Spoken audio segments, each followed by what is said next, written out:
साखरपुडा झालेला आहे आपला, लग्न नाही. साखरपुडा झाला म्हणजे अर्ध लग्न झालेलं असतं. आणि आपलं फोनवर जे भांडण झालं ना, त्यासाठीच तुला इथं बोलून घेतले. लग्न जमण्याच्या नंतर खरंच फोनवर बोलणं चुकीचं आहे, नाही तर तुमच्या धाकात राहावं लागतं. लग्न जमलं ना, मग तुला इतर मित्रांसोबत फिरायची काय गरज आहे इकडं तिकडं? तुझ्यासोबत 4-4 मित्र असतात. तुला लाज नाही वाटत का? हे बघा, नीट बोला. आपलं लग्न जमवायच्या आधीपासून ते माझे मित्र आहेत. त्यांच्याबद्दल तुम्हाला काहीच माहीत नाही. आणि तुम्ही फोनवर मला नको ते बोललात. लग्नाच्या आधी एवढा हक्क गाजवण्याची काही गरज नाही तुम्हाला. म्हणजे लग्न जमलं तरी तू लफडी करत फिरशील आणि लग्न माझ्याशी करशील. मी तुझ्या लक्ष ठेवून येते तरी बरे. असतील तुझ्या लग्न जमवायच्या आधीपासूनचे मित्र ना, आता आपलं लग्न जमलंय ना, ते सोडायचे. मग माझे आईबाप मला अजून काही बोलले नाही, आणि मी तुमचं का ऐकून घेऊ? असतात थोडेफार मित्र ज्यांनी आयुष्यात आपल्याला काही मदत केलेली असती. आणि लग्न झाल्यावर तुम्ही मला त्यांच्यासोबत फिरू देणार आहे का? नाही ना, म्हणून गेले होते. आता ते मित्र सोडायचे, ते पण कायमचे. कारण मित्रच आहे ना, आपल्या आयुष्याचं वाटोळ करत असतात. आणि त्यात मुलं मित्र म्हणजे माहिती मला. आणि मला असलं काही चालत नाही. मित्र म्हणजे लफडं नसतं, हे लक्षात ठेवा. उगा संशय घेताय तुम्ही माझ्यावर. कसं वागायचं आणि कोणत्या मित्रासोबत राहायचं हे मला चांगलंच कळतं. तुम्ही मला अजून ओळखलं नाही म्हणून असं बोलताय.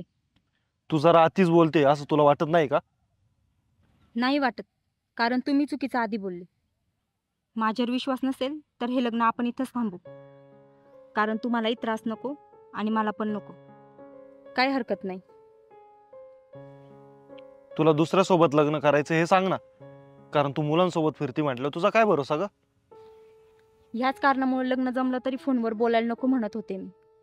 तुम्हाला माझ्यावर भरोसा नाही ना, तर येते मी आणि बघते मला काय करायचं काय नाही, लग्न करायचं की नाही ते. पूजा, ए पूजा.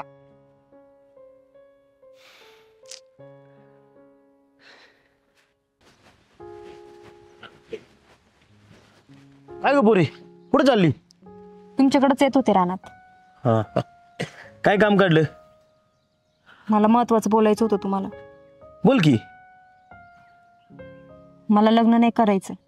फोनवर मला तो काही पण बोलला. त्याला समजलं मी कॉलेजच्या मित्रांसोबत फिरायला गेले. त्यांनी माझ्यावर संशय घेतला आणि काही पण बोलायला लागले. तुझं लफडच आहे, तुझं असंच आहे, तुझं तसंच आहे. मला त्या मुलासोबत लग्न नाही करायचं. अगं येड लागले का पोरी तुला? साखरपुडा झालाय तुझा आणि आता म्हणतोय मला लग्न नाही करायचं. अगं नवऱ्याला नाही आवडत ना मित्रांसोबत फिरणं, तर नाही फिरायचं मित्रांसोबत. तुम्ही पण असंच बोला. आयुष्यात मित्र असतात, त्यांना कसं सोडणार? हे बघ पोरी, तुझं लग्न जमायच्या आधी आम्ही तुला काय बोललोय का कधी हे करू नको ते करू नको? पण आता तू आमची नाही त्यांची झाली, तेव्हा त्यांच्या आवडीनिवडी जपायच्या. त्यांना आवडन तेच करायचं. आणि आता त्यांना नाही आवडत आहे ना, तर तसा बदल करायचा. लग्न नाही मोडायचं लगेच. अहो पण काही बोलू नको. लग्न मोडायचं म्हणजे सोपं वाटलं का तुला? अगं अख्खं गाव आलं होतं तुझ्या साखरपुड्याला. सगळ्या लोकांना माहिती तुझा साखरपुडा झालाय ती. आणि आता तुझं जर लग्न मोडलं तर परत लग्न जमवणं काय सोपं वाटलं का तुला? लोक काय म्हणतील? म्हणतील पोरगा चांगला होता पण पोरीतच काहीतरी खोड होती म्हणून लग्न मोडलं. हे बघ, त्यांना आता वाटतंय ना तसंच तुला वागावं लागेल. पण तुम्ही सांगा एकदा त्यांना. चालतंय, मी फोन करून त्यांना बोलून घेतो. चल.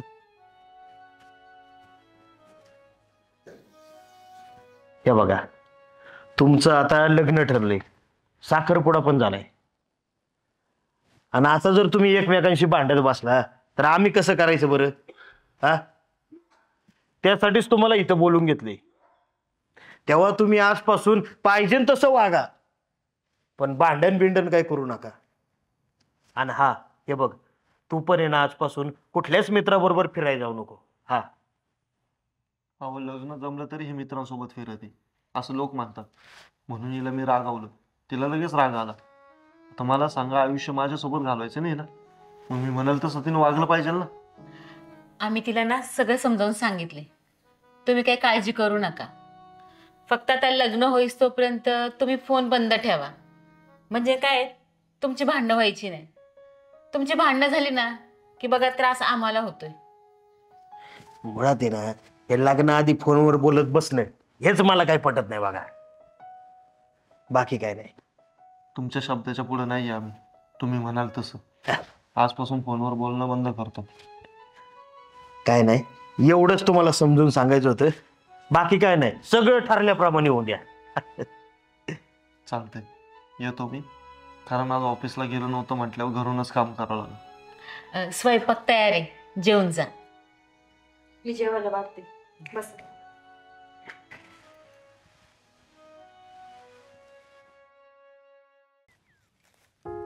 पूजा, अगं शिक्षण किती महत्वाचं असतं आणि तू खुशाल शिक्षण सोडून दिलं.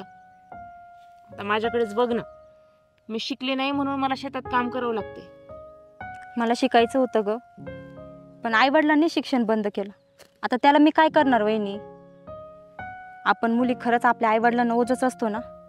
म्हणजे तुझ्या आई बापांनी तुझं शिक्षण बंद केलं का? हा, बाप म्हणत होता मुलीला किती शिकवलं तरी तिला हुंडा देऊनच लग्न करावं लागतं, आणि मुलगी नोकरीला लागली तरी त्याचा बापाला काय उपयोग ग? त्यांचं पण खरंय, त्यांनी एवढा खर्च करायचा आणि कर्ज फेडत बसायचं. अगं पण मुली शिकल्या नाही तर त्यांचं पुढचं आयुष्य मातीत जातं. आता मीच बघ ना, शिकले नाही तर मला कुठल्याच नोकरीवाल्याने पसंत केलं नाही. शेवटी शेतकरी मुलासोबत लग्न करावं लागलं. आता मी खुश आहे, पण मला असं वाटतं मुलीने शिक्षण घेतलं पाहिजे. जाऊ दे, जे नशिबात आहे ना तेच होतं. तसा पण मला अभ्यास करायचा खूप कंटाळा यायचा अगं. उलट मला वाटतं बापाने जे केलं ना ते योग्यच केलं. अगं तुला आता आळस येईल, पण मग आयुष्यभर तुला आराम मिळणार नाही. आणि आत्ताच्या पोरांमध्ये हा जो आळस नावाचा रोग आहे ना, याने त्यांचं पुढचं आयुष्य बर्बाद होणार आहे, पण हे त्यांना माहितीच नाही. खरं आहे तुझं, पण बापाला सांग मला शिकू द्या म्हणून. चांगलं शिक्षण घे आणि खूप मोठी हो. अगं तुला सांगते, सगळ्यात जास्त आपल्या महिलांना प्राधान्य आहे, आणि त्याचा आपण उपयोगच नाही करून घेतला तर काय अर्थ आहे मग? अगं तू एवढी हुशार आहेस, मग पुढं का नाही शिकली? आयुष्यातून जेव्हा बाप गेला तेव्हा सगळी जबाबदारी भावावर आली. मग माझ्या शिक्षणासाठी खर्च करण्यापेक्षा त्या शिक्षणाच्या पैशामध्ये माझं लग्न होईल म्हणून मी लग्न केलं. कधी कधी परिस्थितीनुसार झुकावं लागतं ग, नाहीतर माझी खूप इच्छा होती शिक्षण घ्यायची. अवघड झालं ग तुझं. म्हणून म्हणते, शिक तू, असं करू नकोस. बापाला खर्च होईल म्हणून नको वाटतं ग. जाऊ दे, येते मी. तिकडं खालच्या शेतात आई आहे, तिला जाऊन मदत करते.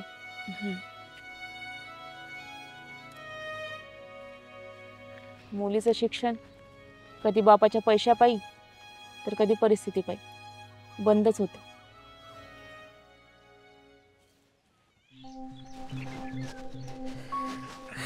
काका, अहो थांबा, थोडं बोलायचं होतं. काय म्हणते पुरी, बोल की.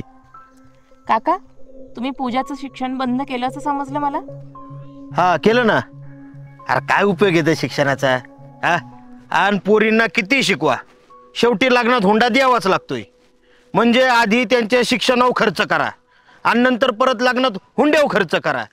त्यापेक्षा डायरेक्ट लग्नच लावून दिलेलं काय वाईट आहे? हा? आणि पोरांचं कसं आहे, पोरांना शिकवायची तयारी आहे आमची, पण पोरच शिकत नाही. मग नेमकं बापानं करायचं तरी काय, तूच सांग. तुमच्यासारखा विचार जर प्रत्येक बापाने केला तर आमच्यासारख्या स्त्रिया तुम्हाला एक दिवस मोलकरीण झालेल्या दिसतील, ना की नोकरदार. हा, अरे काय उपयोग आहे पण त्या शिक्षणाचा? आणि त्याच्यामुळे ना आमच्यासारखाचं बजेट कोलमडतंय बघ. हा, महात्मा फुले आणि क्रांतीज्योती सावित्रीबाई फुले यांचा किती अपमान करताय काका तुम्ही. अहो, स्त्री शिकली ना तर ती तिच्या नवऱ्याला हातभार लावू शकते, सगळं काही होऊ शकतं. तुम्ही उगाच मुला मुलींमध्ये हा शिक्षणाचा भेदभाव करू नका. अगं पण बिन काय नाही. आता तुम्ही पूजाला शिकू द्यायचं. हो, ती जर शिकली ना, तुमचं नाव मोठं केल्याशिवाय राहणार नाही. ती जर नोकरीला लागली ना, तुमच्या डोक्यावर कधीच कर्ज सुद्धा होऊ देणार नाही. आणि हुंडा हा सगळा प्रकार डोक्यातून काढून टाकावं. तिचं शिक्षण कसं पूर्ण होईल ना, हे बघा तुम्ही. खरंय पोरी तुझं. माझं आहे ना जरा चुकलंच बरं का. आताच आहे ना घरी गेल्यावर पूजाला पहिलं सांगतो मी, हे काम बिम बाजूला ठेवायची आणि लग्नाचं खोड डोक्यातनं काढायचं आणि पहिलं कॉलेजला जायचं, शिक्षणावर लक्ष द्यायचं, शिकून सावरून चांगलं नोकरीला लागायचं आणि स्वतःच्या पायावर उभं राहायचं. अगं या जुन्या माणसांनी शिक्षणासाठी एवढ्या खस्ता खाल्ल्या आणि आज आपल्याकडे सगळे तरी आपण पुरी शिकवत नाही. चालते, येतो मग मी आणि सांगतो बरं का पूजाला नक्की. नक्की सांगा. चाल.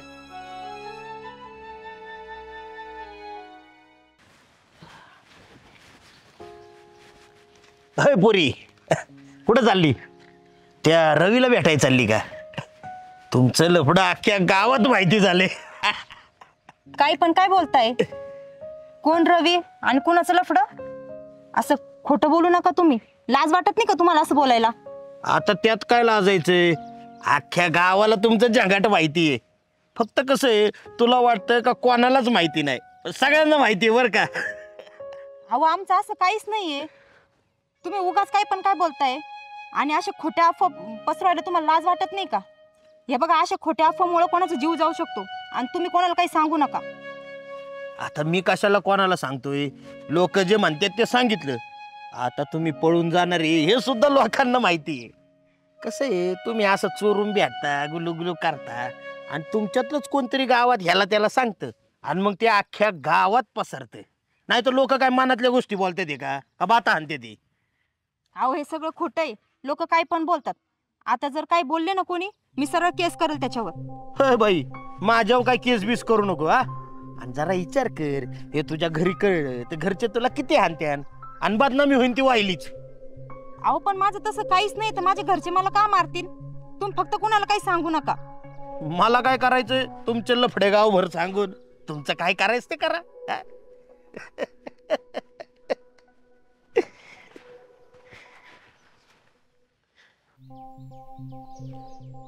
सगळ्या गावाला कळावं म्हणून प्रेम नसतं करायचं.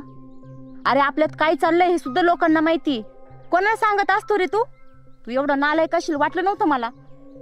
तुला कोण काय बोललंय ग? आणि मी कुणालाच काय बोललेलं नाहीये. उगाच काय पण नको बोलू. गावातला रामू भेटला होता मला. त्यांनी मला सगळं सांगितलं.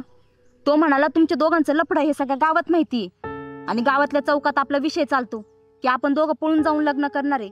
हे कसं त्यांना माहिती? सांग ना तूच. अगं मी फक्त ते सुहासला बोललो होतो, आम्ही जेव्हा पळून जाईल तेव्हा आम्हाला मदत कर म्हणून. त्याने सर्व गावात केले वाटतंय. तुझ्या एका चुकीमुळे झाली ना माझी बदनामी आणि माझ्या घरी समजलं तर? अरे अवघड होईन आपलं जगणं. याला खरं प्रेम नाही म्हणत. आता सगळ्या गावातून मला मान खाली घालून चालावं लागतं. काही गरज नव्हती तुला काही सांगायची कोणाला. आता माझं काय चुकलं सांग बरं तूच. मला काय माहिती तू सगळ्या गावात कराल म्हणून. हे बघ, आपलं जे काय आहे ना ते इथंच थांबावं लागेल. कारण मला अजून बदनाम नाही व्हायचं. आपली सगळी स्वप्न पाण्यात गेली तरी चालेल, पण आयुष्य बदनामीत नाही गेलं पाहिजे. अगं तू असं का बोलतेस? आपल्याला लग्न करायचं ना. लोकांना माहिती झालं म्हणून आपण थांबायचं का? आपल्या नात्याला लोकांनी नावं ठेवली म्हणून नातं संपवायचं नसतं. तू फक्त साथ दे. आज जी लोक आपल्याला नावं ठेवतात ना, उद्या आपल्या लग्नात तीच अक्षता टाकायला येतील आपल्यावरती. साथ द्यायची सोड. आता मला आपल्या नात्याची लाज वाटायला लागली. बघ ना, सगळ्या गावात इज्जत गेली माझी. लोक मला कोणत्या नजरेने बघत असतील? लोकांसाठी थांबायचं जर असेल ना, तर आपल्या नात्यात कोणतंच प्रेम राहिलं नाही. मला तर असंच वाटायला लागले. जाऊ दे, तुझा जो निर्णय असेल ना तो मला मान्य आहे. पण कोणतीच गोष्ट मी मुद्दामून नाही केली ग. आणि कोणताच व्यक्ती आपल्या स्वतःच्या नात्याला बदनाम नाही करत. मी पण तुझ्याशिवाय नाही जगू शकत रे. हे बघ, आपल्याला जर लग्न करायचं असेल ना तर खूप काळजीने राहावं लागणार. आणि आता किमान असं वाग, कुणाला काही कळू नये. चालतंय. चल येते मी. कुणी पाहिजे आत. बरं ऐक ना, सॉरी ना. Love you. Love you too. बरं ये आता. हो.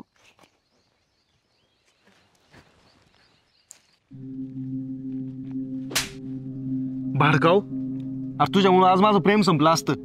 मी तुला एवढ्या विश्वासानं सांगितलं आणि तू गावभर केलंस.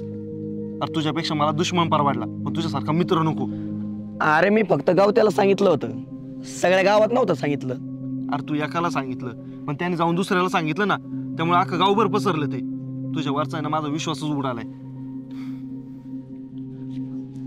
अरे रवी, ऐकून तरी घे. रवी, जगातला पहिला बाप असल जो म्हणतोय मुलाला शिकू नको, अहो गावातले माझ्या वयाची मुलं बघा पुण्याला जाऊन अभ्यास करतात. किती दिवस झाले बरं मी तुम्हाला म्हणतोय मला शिकू द्या पुण्याला जाऊ द्या, पण नाही ऐकायचं माझं. तुम्ही जे आयुष्यभर कष्ट केलेत ना ते मला पण करायला लावा. हा, तू शिकायला जाशील आणि तिकडंच नोकरीला लागशील. इकडं आपली शेती कोणी बघायची? हे बघ, आपल्याला शिक्षणाची काय बी गरज नाही. ते शिक्षण राहू दे आणि इकडं आपली शेती बघ. मला नाही शेतकरी व्हायचं, मला शिकून नोकरीला लागायचंय. हा, शिकून नोकरीला लागायचं आणि आपली एवढी मोठी जमीन ती राहून द्यायची का पडीक? आणि आम्हाला सगळं माहितीये, एकदा का तू शिकायला गेला की तिकडंच नोकरीला लागणार. आणि एकदा का पोरं नोकरीला लागली का त्यांना आईबापाला लक्ष द्यायला येळच मिळत नाही. मग ती आईबापाला वृद्धाश्रमात पाठवतात. तसलं काही जमणार नाही आणि त्याच्यामुळेच आम्हाला तुला शिकूनच द्यायचं नाही. आणि आम्हाला आमचं पोरगं आमच्यापासून लांब जाऊ द्यायचं नाही, म्हणून आम्ही तुला शिकू देत नाही. अहो प्रत्येक मुलगा नोकरीला लागलेला आईबापाला सांभाळत नाही का? आणि जे सांभाळत नाही ना त्यातला नाही मी. मला शिकू द्या. एकतर मुलं शिकत नाही आणि मी शिकायचं म्हणतो तर तुम्ही शिकून देत नाही. तू किती बी शिकू द्या वरडलं ना तरी मी तुला शिकूनच देणार नाही. मी शेतकरी होतो आणि माझा पोरगा बी शेतकरीच होणार. शेतकरी करा आणि मारून टाका तुम्ही मला. आयुष्यभर कष्ट करायचे आणि मारायचं. एकतर पिकाला भाव मिळत नाही, कोणी लोक किंमत देत नाही आणि शेतकरी असल्यावर आहे ना लग्नाला मुलगी पण देत नाही. अरे पिकाला भाव मिळत नाही म्हणून कोण शेतकरी शेती करायचं सोडत नाही. आणि लग्नाचंच म्हणतोय ना तू, मुली मिळत नाही ना, मी तुझ्यासाठी चांगली मुलगी शोधून देतो. तुझं लग्न एकदम थाटात लावून देतो बघ मी. अरे शेतकरी म्हणजे अभिमान बाळगण्याची गोष्ट आहे. अरे शेतकरी हा स्वतःचा स्वतः मालक असतोय, कोणाचा नोकर नसतोय, एवढं लक्षात ठेव. शेतकरी आहे असं अभिमानानं नका सांगू, लाज वाटू द्या थोडी. काही सण आहे ना पैशामुळं शेतकऱ्याच्या घरात साजरे पण होत नाहीत. लागले मला सांगायला. आता आपलेच आपल्याला नावं ठेवायला लागल्यावर बाहेरच्यांनी काय करायचं? अरे शेती करायची मस्तपैकी, धनकोन शेती करायची आणि कणकून जागायचं. हे असलं कोणाचं नोकरी करून नोकर नाही व्हायचं. मला नाही जमणार शेती करायला. मला शिकायचंय आणि मला शिकू द्या.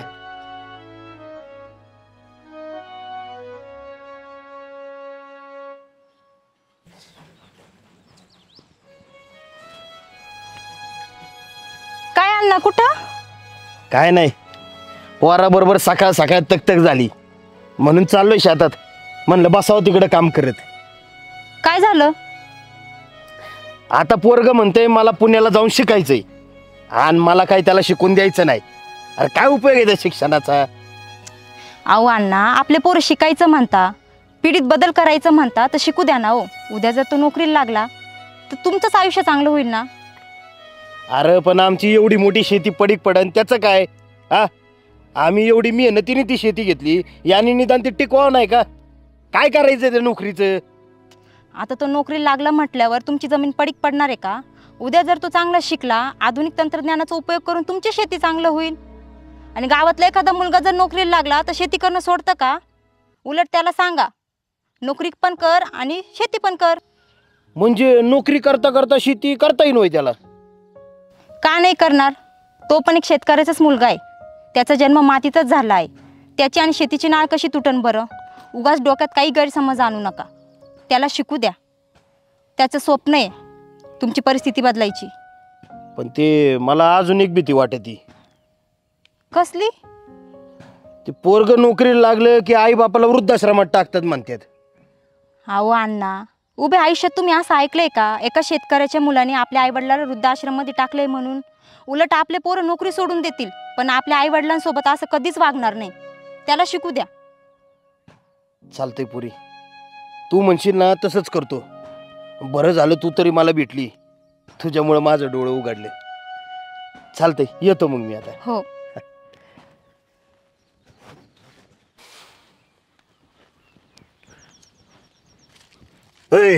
कुठे चाललाय? बाप म्हणतोय शेती कर म्हणून चाललोय शेती करायला. बापाच्या पुढे नाही जात येत. आण ते खोरे इकडे. हे फक्त माझ्याच कांद्यावर शोभत. आणि हे घे पेन, तुला पाहिजे तेवढं शिक.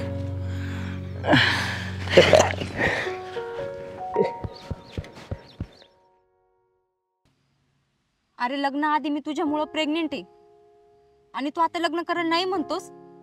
आता मी जीव द्यावा का? जे काय झालं ते दोघांच्या सहमतीने झालं. मग तू माझ्या एकटं का ढकलतेस आता?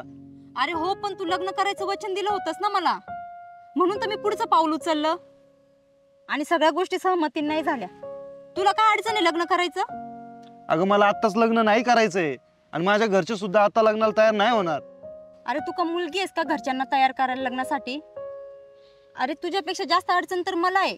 मला माझ्या घरच्यांना लग्नासाठी तयार करावं लागन आणि त्यात तू नाही म्हणतोय. हे बघ, मला आत्ताच लग्न नाही करायचंय. तुझी काय बळजबरी माझ्यावरती? अरे मी प्रेग्नेंट आहे, समजतंय का तुला? उद्या घरच्यांना कळलं तर त्यांना काय सांगू मी? हे बघ, त्यांना कळायच्या आत त्यांना लग्नासाठी तयार करावं लागेल आणि आपलं लग्न करावंच लागेल, नाहीतर जीव द्यावा लागेल मला. अशी अर्ध्यावर साथ सोडून नको जाऊ रे माझी. हे बघ, उगाच तुझ्या जाळ्यात मला अडकू नकोस. अगं मला आत्ताच लग्न नाही करायचंय. तू दुसऱ्यासोबत लग्न करू शकतेस, माझी काहीच हरकत नाहीये. अगं मला अजून सेटल व्हायचंय, बऱ्याच गोष्टी करायच्यात मला. प्रेमाच्या जाळ्यात तू अडकवलंस मला आणि आता मला जीव द्यायची वेळ आली तर तुला सेटल व्हायचंय. एक काम करते, मी तुझ्या घरी येते आणि जे काही खरं खरं आहे ना ते सगळं सांगते. मग कर तुला काय करायचंय ते. अरे तुझ्यासारख्या मुलांमुळं माझ्यासारख्या कितीतरी मुलींनी जीव दिलेला आहे, पण मी जीव नाही देणार. काही मॅटर करू नकोस. माझ्यावरती प्रेम आहे ना तुझं, मग तुला हे सगळं करायची काय गरज आहे? प्रेम नाही, प्रेमाच्या नावाखाली फसवलंस तू मला. वेळेला सोडून जायची भाषा करतोस तू. आपलं लग्न करायचं होतं ना, ठरलं होतं ना आपलं. जाऊ दे, तुला लग्न नसेल करायचं तर नको करू. बघते मी माझं काय करायचं ते. मी बघतो घरी लग्नाचं बोलून. तुझा घरी आता, पण मला आत्ताच लग्न नव्हतं करायचं ग. अरे तुला नव्हतं करायचं तर मग इथपर्यंत ओढत का आणलंस मला तू? बरोबर आहे, या जगात फक्त वापर केला जातो. गेले 4 दिवस झाली तू मला सांगतोय घरी बोलतो घरी बोलतो, पण तू अजून काही बोललाच नाही. दिवस सगळ्या हातातून निघून चालले. तू काहीच करायचं नाही. तू जा, मी बघते काय करायचं ते. तू आता काय करणार आहेस? सगळं तुलाच जमतं ना. अरे तुझ्या हातापाया पडली, तुझ्यापाशी रडली तरी तू मनावर घे ना. नको घेऊ, जाते मी. पूजा, ए पूजा.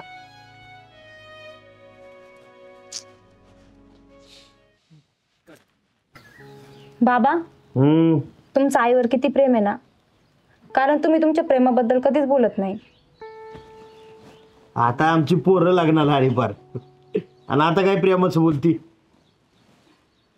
पण एक खरं सांगू का, माझं आहे ना तुझ्या आईवर लय प्रेम आहे बघ. अगं तिने आहे ना अनेक बऱ्या वाईट प्रसंगात आहे का मला कायम साथ दिली, आणि अजून बी माझ्या खांद्याला खांदा लावून काम करते बरं का ती. हा, तुमच्या काळात लग्न आधी प्रेम व्हायचं का? ए, बापाला काय विचारावं कळतं का तुला? हा, काय काम नाही काय तुला? चल पण आतमध्ये अभ्यास करत बस. तुम्हीच म्हणता ना बाप कधी आपल्या मुलांचा मित्र असतो. मग आता रागवायला काय झालं?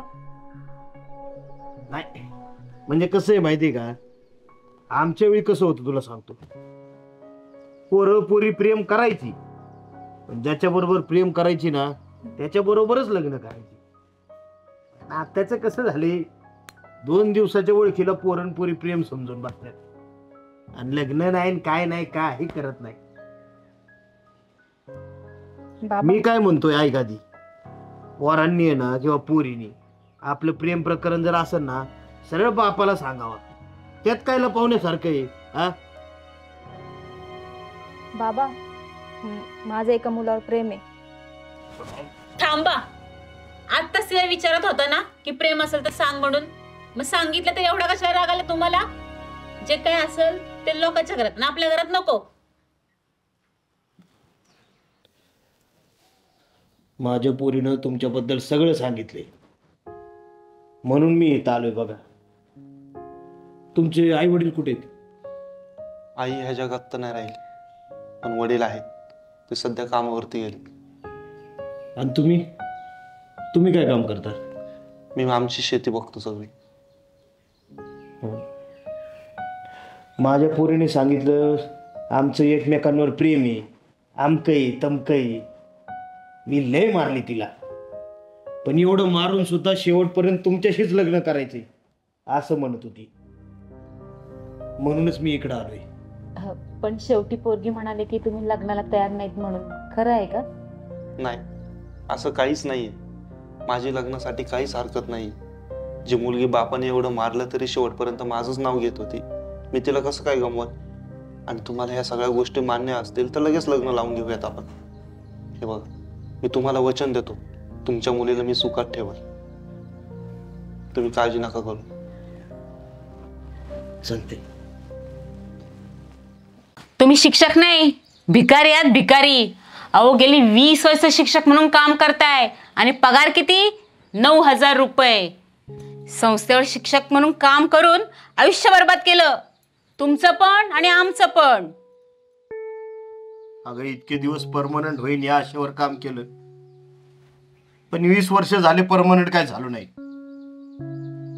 रोज लोकांच्या पोरांना शिकवतो मोठं कसं व्हायचं, पण आयुष्यात काय मला मोठं होता आलं नाही. मी चुकलो सखे, खरंच चुकलो. 10 वर्षापूर्वी तुम्हाला म्हणाले होते की ती शिक्षकाची नोकरी सोडा आणि शेती करा म्हणून, पण तुमचा फुगराटपणा जातच नाही. आता आहेत का आपल्याकडे पैसे? मी तरी किती दिवस काम करून पैसे कमवू, आता माझ्याच्याने नाही होत काम. आणि तुम्ही ती नोकरी नाही सोडत. कशी सोडणार? सांग ना तू, कशी सोडणार? अगं लोक काय म्हणतील? इतके दिवस शिक्षक म्हणून काम केलं आणि आता आला शेती करायला.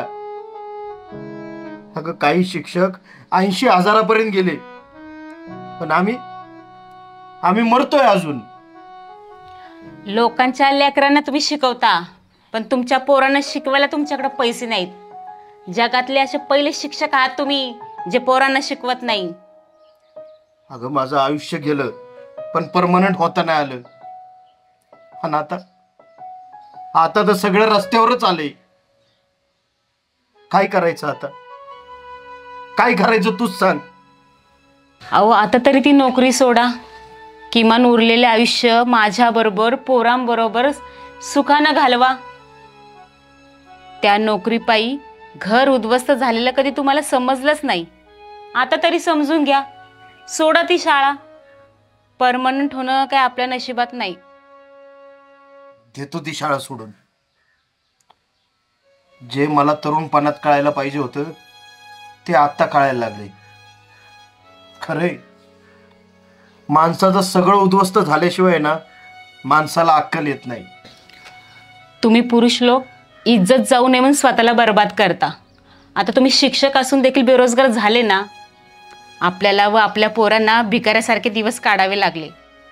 आपल्या मुलांना शिकवता नाही आलं, कारण तुमच्याकडे पैसेच नव्हते.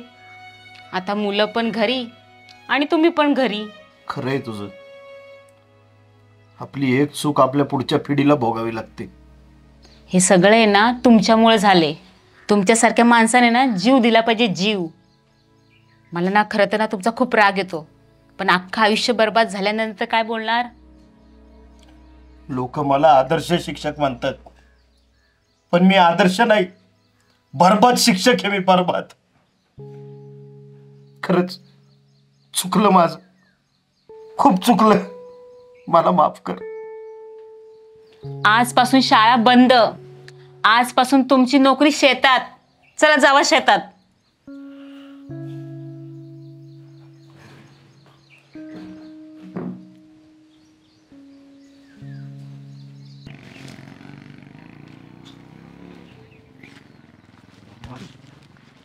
सर, आज पण नाही का शाळेत येणार तुम्ही? गेले 2 दिवस झाले तुम्ही शाळेत नाहीये. आम्हाला करमत पण नाही आणि आपलं शिकवायचं पण मागं पडत चाललंय. कसं आहे मुली, शाळेमध्ये पुस्तकाचे धडे शिकवता शिकवता माझं आयुष्य आणि कुटुंब खूपच मागं पडले. माझ्या कुटुंबाकडे कधी लक्ष पण नाही दिलं मी. आत्तापर्यंत या शाळेत नोकरी केली, 20 वर्ष झाले या शाळेत नोकरी करतोय मी, पण अजून परमनंट नाही झालो मी. तेवढ्या पगारात साधा माझा घर खर्च पण भागत नाही. तुम्हाला जशी माझी आठवण येते ना, तशी मला पण तुमची खूप आठवण येते. पण काय करणार, मला अजून बरबाद नाही व्हायचं. म्हणजे एवढे भारी सर तुम्ही आता कायमची शाळा सोडणार? हो पुरी, कारण आयुष्याच्या शाळेत हरलोय मी. अहो मग सर आपण तुमचा निरोप समारंभाचा कार्यक्रम ठेवू. असं तुम्ही अचानक गेल्यावर सगळ्यांना वाईट वाटेल, कारण तुम्ही खूप जीव लावले आम्हाला आणि चांगले शिकवत पण होतात. आमच्यासारख्या शिक्षकांचा निरोप समारंभ नसतो. आमचा निरोप आम्ही मनानेच घ्यायचा असतो. मला पण तुमची खूप आठवण येईल. तुमच्या डोळ्यात पाणी पाहून खरं त्रास होतोय सर. आम्हाला फक्त शिक्षक प्रिय होते. त्यांची परिस्थिती एवढी वाईट असते ती माहीत नव्हतं. आम्ही मुलांकडून जेवढी मदत होईल ना सर, आम्ही तेवढी करू. तुमच्यावर जेव्हा जेव्हा संकट येईल ना, तेव्हा आम्हाला सांगा. चालते पुरी, येतो. खूप शिक आणि मोठी हो.